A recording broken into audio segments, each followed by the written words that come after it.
इस देश के हिंदुओं को उल्लू बनाया गया है और बरसों बरस से बनाया जा रहा है।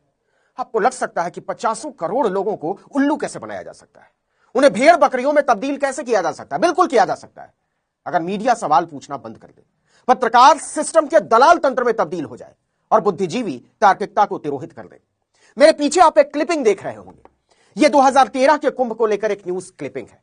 ऊपर दाहिनी तरफ लिखा देख रहे होंगे हिंदुस्तान, और शीर्षक है सूर्य, चंद्रमा और बृहस्पति के एक साथ आने से प्रयाग में 147 वर्ष बाद बना था यह दुर्लभ संयोग।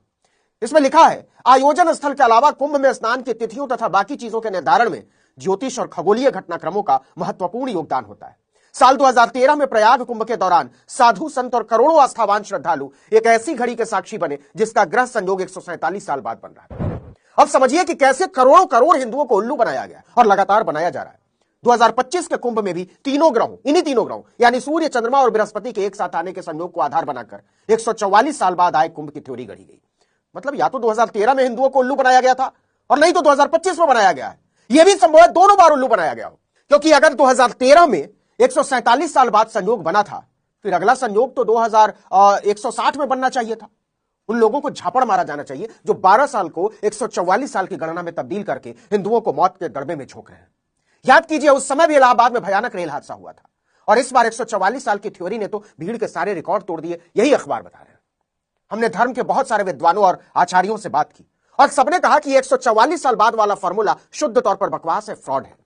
किसी भी शास्त्र में 144 साल बाद आने वाले महात्म्य का कोई जिक्र नहीं है। सब जगह यही लिखा है कि हर 6 साल पर अंतकुंभ लगता है और हर 12 साल पर कुंभ, बस और कुछ नहीं।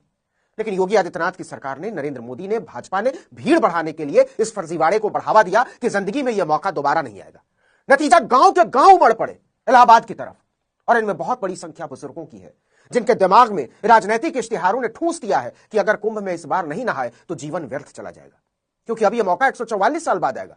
मतलब आज के जिंदा लोगों को तो छोड़ दीजिए, अगले 10, 20, 30, 40, 50 साल में जो भी लोग पैदा होंगे उनको भी यह मौका नहीं मिलेगा इनके हिसाब से। तो सवाल है कि जिस सूर्य, चंद्रमा और बृहस्पति के एक साथ आने का संयोग 2013 में 147 साल बना था और फिर इतने समय बाद दोबारा बनने वाला था, वो केवल 12 साल में कैसे बन गया?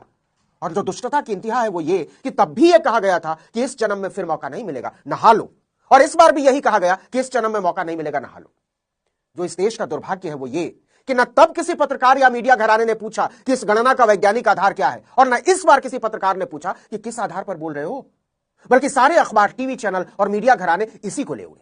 आज तक जैसे चैनलों ने तो बाकायदा सुधीर चौधरी को खड़ा करके कहा कि इस जन्म में तो ऐसा पुण्य मिलने से रहा, सरकार ने इसे प्रचारित करने में सैकड़ों करोड़ रुपए फूंक डाले, और इसमें न मुख्यमंत्री